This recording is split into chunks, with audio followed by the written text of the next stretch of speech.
শুভ সকাল আমার প্রিয় বন্ধুরা, কেমন আছে সবাই? আজ ভোর 4টে থেকে কাজ শুরু করলাম। অন্ধকার থেকে কাজটা স্টার্ট করতে পারলে বেলা উঠতে উঠতে আমার সব কাজ শেষ হয়ে যায়। তো চলো, এখন এই যে এক ট্রে ডিম সুন্দর করে গুছিয়ে রাখছি। কি জানো তো, 1 মাসের বাজার যদি ফ্রিজে গোছানো থাকে, বাচ্চার যে ভোর ভোর স্কুল শুরু হয়, তখন কিন্তু আমার রান্না করতে কোনো অসুবিধা হয় না। ওই কারণে কাল রাতে আমি অনেক বাজার করে নিয়ে এসেছিলাম, সেগুলোকে ফ্রিজে গুছিয়ে নিচ্ছি। এখন কিছুটা ডিম বাকি আছে, ট্রেটা হাফ করে কাটলাম, কেটে এইভাবেই গুছিয়ে রাখছি। আর এরপরে তো অনেক সবজি এনেছে হাজব্যান্ড, সেগুলোকে আমি ফ্রিজে গুছিয়ে রাখছি। আমি যেহেতু বাড়িতে একা খাওয়া দাওয়া করি, হাজব্যান্ড খুব কমই খাওয়া দাওয়া করে বাড়িতে, ওই কারণে কিন্তু সবজিটা আমাদের অনেক কম লাগে। মাছটা একটু বেশি করেই রাখি, কারণ কি বলতো, আমার মেয়ে যেহেতু ঈশা মাছবিহীন ভাত খেতে চায় না, ওই কারণে পুকুর থেকে যখন ধরে একটু বেশি করেই ফ্রিজে গুছিয়ে রাখি। আর সকালবেলার টাইমে জানোই তো, যারা বাচ্চা নিয়ে স্কুলে যায় তাদের কতটা চাপ থাকে, ওই কারণে চেষ্টা করি রাতেই সব কিছু গুছিয়ে রাখতে, একদম ভোর ভোর উঠেই রান্নাটা সেরে ফেলতে। তাহলে গিয়ে কিন্তু স্কুলে বাচ্চাকে নিয়ে গিয়ে অনেকটাই সময় দেওয়া যায়। তো বাড়িতে এসে বাচ্চার যে 1টা-1:30টার সময় ছুটি হয়, আস্তে আস্তে প্রায় 2টো বাজে। তো সেই টাইমটায় কিন্তু কষ্ট অনেকটাই কম থাকে, রান্না থাকলে কষ্টটা আর থাকে না। আর দেখো, প্রত্যেক পাত্রে পাত্রে আমি চালগুলো ঢেলে নিচ্ছি। আর পাত্রগুলো যেহেতু ছোট ছিল, অনেকগুলো পাত্রের আমার দরকার ছিল। লাস্টে করে এই বড় পাত্রটার মধ্যে সব চাল একসঙ্গে করে রেখে দিলাম। আর চলে এসেছি ঘরের মধ্যে, সংসারের যাবতীয় কাজ পড়ে আছে, এগুলো সারতে। প্রথমে এসেছি সিমরানের ঘরে, এই ঘরটাকে আগে গুছিয়ে নেব। তো ছোটোখাটো জিনিসের মধ্যে নিজে প্রচুর সুখ খুঁজে পাই। এই যে ছোট্ট ছোট্ট কাজকর্ম নিজে যে গুছিয়ে করি, তারপরে 1 মাসের বাজার সুন্দরভাবে গুছিয়ে রাখি, এর মধ্যে কিন্তু নিজের কাজের চাপটাও যেমন কম থাকে, আর ঘর ভর্তি করে জিনিস গুছিয়ে রাখতেও কিন্তু মনে মনে একটা আলাদাই শান্তি আসে। তো খাটটাকে আমি খুব সুন্দর করে পরিপাটি করে নিলাম। এখন চলো, দুটো একটা জামা কাপড় আছে, এগুলোকে খুব সুন্দরভাবে ভাঁজ করে গুছিয়ে রাখবো। প্রত্যেকটা কাজ গুছিয়ে করার প্রতি কিন্তু আলাদা একটা শান্তি আসে। কাল রাতে এই জামাটা আমি পরেছিলাম, এটা এইভাবে এখানটায় ভাঁজ করে রাখছি, কারণ এক্ষুনি পরে আবার আমি স্কুলে যাব।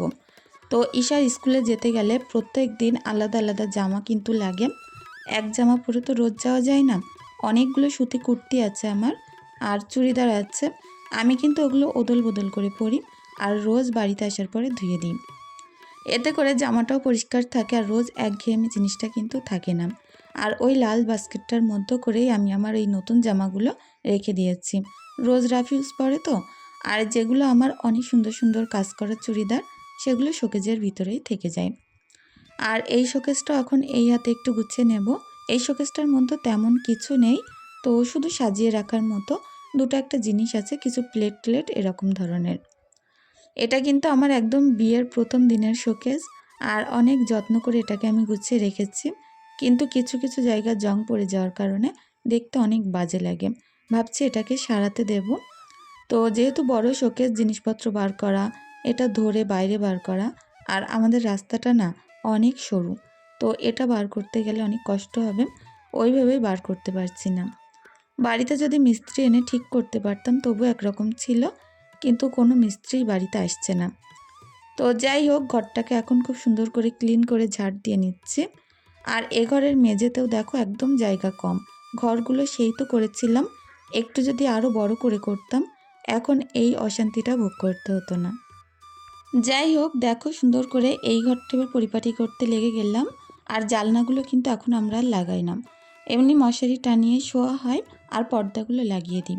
যেহেতু একদম ফাঁকা জায়গায় বাড়ি, চারিদিক থেকে প্রচুর হাওয়া বয়, আর আমার এই জানলার পেছনে তো শুধু জলকর, তো অনেক ঠান্ডা ঠান্ডা হাওয়া আসে, ওই কারণে চেষ্টা করি জানলাগুলো খুলে রাখতে। সকাল হতে হতেই পুরো রোদ্দুর চলে আসে, তো সকাল সকালই ঘুম ভেঙে যায়, যার কারণে কিন্তু জানলাগুলো বন্ধ করার না প্রয়োজন পড়ে না।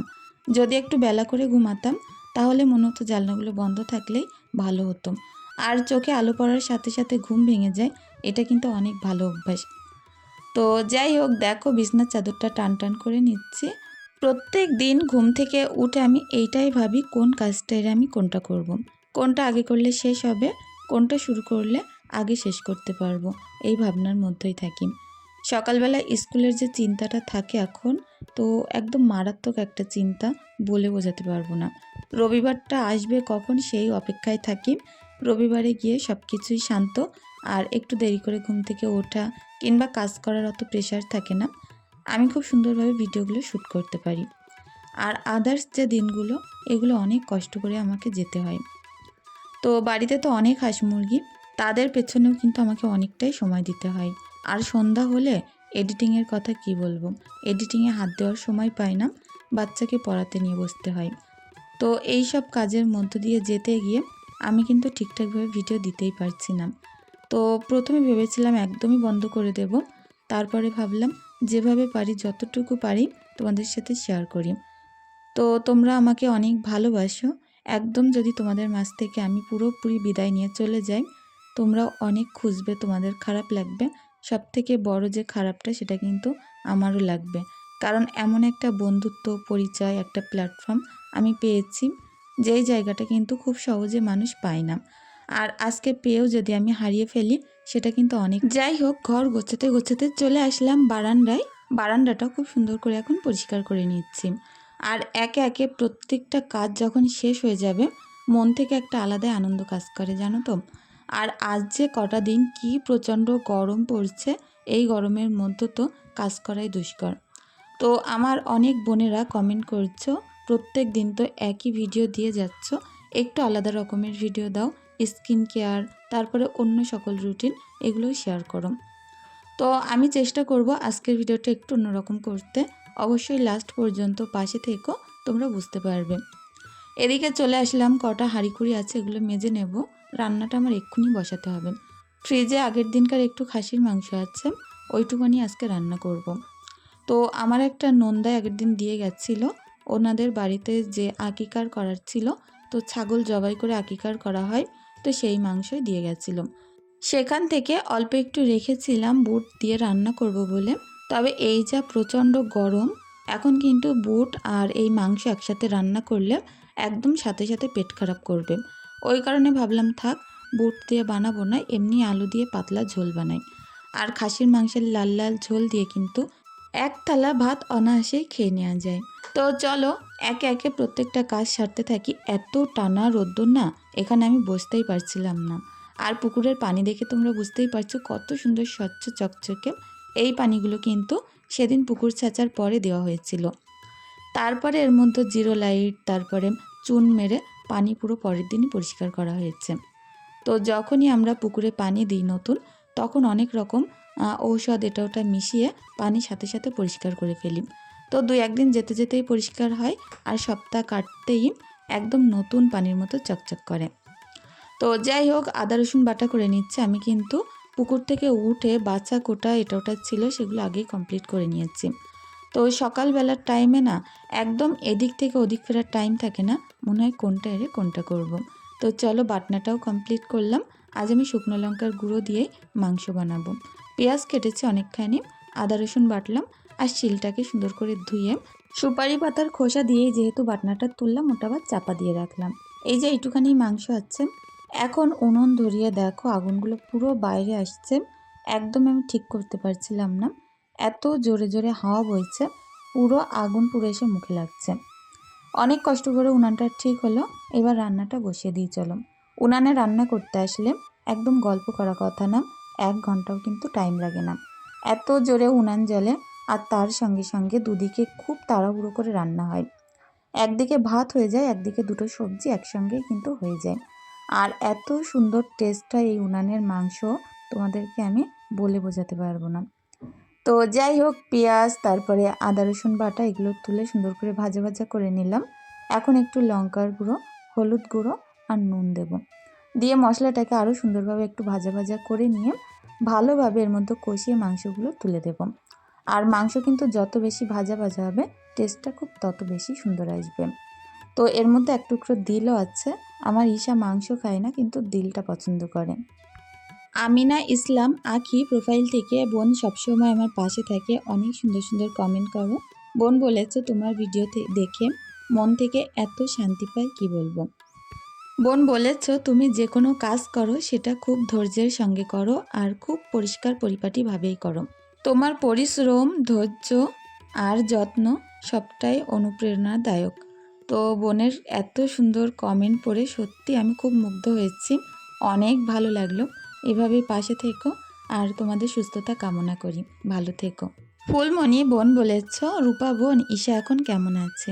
ঈশা আগের থেকে অনেক সুস্থ আছে, তোমাদের দুয়াই ভালোবাসায় অনেক ভালো আছে। যাই হোক, ভালো থেকো বোন। এদিকে দেখো, মাংসটাও কিন্তু আমি খুব সুন্দরভাবে কষিয়ে নিয়েছি। অনেকখানি পানি দিয়েছিলাম, খাসির মাংস তো একটু তো লেট হবে গলতে, ওই কারণে। আর এখানে মাংস কিন্তু অনেক কম দেখা যাচ্ছে, কিন্তু মোটামুটি প্রায় 400 গ্রাম মতো মাংস ছিল। তো চলো এখন কষিয়ে সুন্দর করে ঝোল দিয়ে দিই। এখন দেব গরম মশলা বাটা, আর তার সঙ্গে দেবো একটু জিরে মরিচের গুঁড়ো। নাজমিন আরা ব্লগ প্রোফাইল থেকে বোন বলেছ, পরিবারের একজন অসুস্থ হলে সত্যিই ভালো লাগে না। সত্যিই তাই গো, আর বিশেষ করে বাচ্চা অসুস্থ হলে তো কিছুই ভালো লাগে না। আসিফ হাসান প্রোফাইল থেকে বোন বলেছ, প্রত্যেক দিন একই ভিডিও দিচ্ছ, একটু স্কিন কেয়ারটা শেয়ার করুন। আজকের ভিডিওতে অবশ্যই লাস্টের দিকে শেয়ার করব, ভালো থেকো। সফিউর রহমান প্রোফাইল থেকেও বোনকে জানাই অনেক অনেক ভালোবাসা, এত দোয়া ভালোবাসা আমাদের জন্য রেখে যাওয়ার জন্য। তো দেখো, এদিকে আমি একটু আমের চাটনি বানিয়ে নিচ্ছি, তার জন্য পাঁচফোড়ন তেজপাতা দিয়েছি। আমগুলো সেদ্ধর জন্য বেশি করে পানি দিয়ে দিলাম, এর মধ্যে অল্প একটু নুন দিয়ে দিয়েছিলাম। আর ওদিকে কিন্তু আমার মাংসটা হয়ে গেছিল, নামিয়ে নিলাম। ভাতটা একটু শক্ত ছিল, আবারও ভাতটা বসিয়ে দিলাম। তো নুন হলুদ দিয়ে এখন আমটা সিদ্ধ করে নেওয়ার পরে বেশ কিছুক্ষণ পরে আমি চিনি অ্যাড করে দিলাম, আর এটা দিয়ে ঢাকা দিয়ে রাখবো। আস্তে আস্তে পানিটা শুকিয়ে যাবে, আমার আমের আচারটাও কিন্তু হয়ে যাবে। ওটা হচ্ছে ভাত দিয়ে খাওয়ার জন্য আমি বানিয়েছি। আর এই টনটনে রোদ্দুর, তার মধ্যে মেয়েকে স্কুলে নিয়ে যাব। এখন 8টা সাড়ে 8টা বাজে, বোঝার কোনো উপায় আছে? মনে হচ্ছে দুপুর 2টো বাজে। তো অনেকগুলো কাজকর্ম আমার কিন্তু এই 10টার মধ্যেই করতে হয়, কারণ স্নান সারা হয়ে গেলে তখন কিন্তু এই কাজগুলো আর করা যায় না, গায়ে যে ধুলো টুলো লাগবে সেই ভয়তে আর কি। ওই কারণে আমি চেষ্টা করি একদম 10টার মধ্যে ঈশাকে স্কুলে নিয়ে যাই, তো এর মধ্যে সব কাজকর্ম সাপটে নিতে। তো আমার বাড়ির চারিদিকটার পরিবেশ এত সুন্দর, ফাঁকা একটা মনোরম পরিবেশ, তোমাদের কি বলবো, এখানে যে কোনো কাজ করতেই অনেক ভালো লাগে। নাহার প্রোফাইল থেকে বোনকে জানাই অনেক অনেক ভালোবাসা। মারুফা খাতুন প্রোফাইল থেকে বোন জিজ্ঞাসা করেছি ঈশা কেমন আছে। ঈশা কিন্তু এখন অনেক ভালো আছে, তোমরা কেমন আছো জানিও। শাইনিং হীরা মাসুদা আহমেদ প্রোফাইল থেকে বোনদেরকেও জানায় অনেক অনেক ভালোবাসা। জ্যোৎস্না কারিগর প্রোফাইল থেকে বোন বলেছ, এখন কেমন আছো? তোমাদের ওখানে ভোট কত তারিখে? আমাদের এখানে কিন্তু 29 তারিখ থেকে ভোট। তোমাদের ওখানে ভোট হয়েছে কি, কেমন কেটেছে অবশ্যই আমাদেরকে জানিও। যাই হোক, দেখো রাতে আমি গেছিলাম একটুখানি বাজারে, এই যে ওড়নাটা এত সুন্দর সুতি নরম, এই একটা ওড়না কিনে নিয়ে এসেছি সবসময় বাড়িতে পরার জন্য। তো মাথায় দিলে অনেক সুন্দর থাকে। ভাবছি কটা দিন ঈশার স্কুলে পরে যাব, একটু পুরনো হয়ে গেলে তারপরেই বাড়িতে পরে ফেলবো। কেমন লাগছে ওড়নাটা অবশ্যই জানিও। আর এটা কিন্তু 150 টাকা নিয়েছে।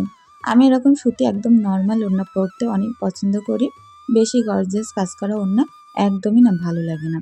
তো চলো, কাজকর্ম শেষ, স্নান সেরেছি, আর এখন স্কিন কেয়ারটা শেয়ার করি। আমি কিন্তু ঈশার স্কুলে চলে গেছিলাম, স্কুল থেকে বাড়িতে আসলাম, আর একদম ঘেমে পুরো এখন, আর সমস্ত কাজকর্ম শেষ, ভাবলাম এই টাইমটা স্কিন কেয়ারটা শেয়ার করি। গার্নিয়ারের লেমন জেল ফেস ওয়াশ, এটা হচ্ছে আমার সবথেকে গুরুত্বপূর্ণ, একদম চয়েসফুল একটা প্রোডাক্ট, যেটা ব্যবহার করার পরে আমার স্কিনটা পুরো গ্লাসি গ্লাসি হয়ে গেছে। এখন একদম ফ্রেশভাবে মুখটাকে খুব সুন্দর করে ধুয়ে নিলাম। আর চলো এরপরে কি ব্যবহার করি সেটাই তোমাদের সাথে শেয়ার করি। ঈশাকে যেহেতু স্কুলে দিয়ে এসেছি, এখন কিন্তু আমার অনেক কাজ আছে, আবার স্কুলে যেতে হবে, আনতে হবে। বাইরে যেহেতু প্রচণ্ড পরিমাণে রোদ্দুর, এইবার আমি সানস্ক্রিনটা লাগিয়ে নেব। তো ল্যাকমির আমি সানস্ক্রিন ব্যবহার করি, আর এটার দামও খুব বেশি না, মনে হচ্ছে ওই 350 টাকা মতো নেবে। এটা না একদম কোনো রকম চিপচিপা না, মুখের সঙ্গে খুব সুন্দরভাবে মিশে যায়, আর অনেক দারুণ একটা প্রোডাক্ট।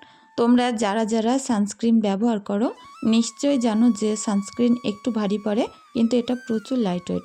তো যাই হোক, মুখে মাখার পরেও কিন্তু কোনো রকম রং বদলাবে না, আরও বরঞ্চ মুখটা অনেক বেশি ফর্সা লাগে। আমি তো এটা ব্যবহার করার পরে অন্য কোনো রকম ক্রিম না আর ইউজ করি না।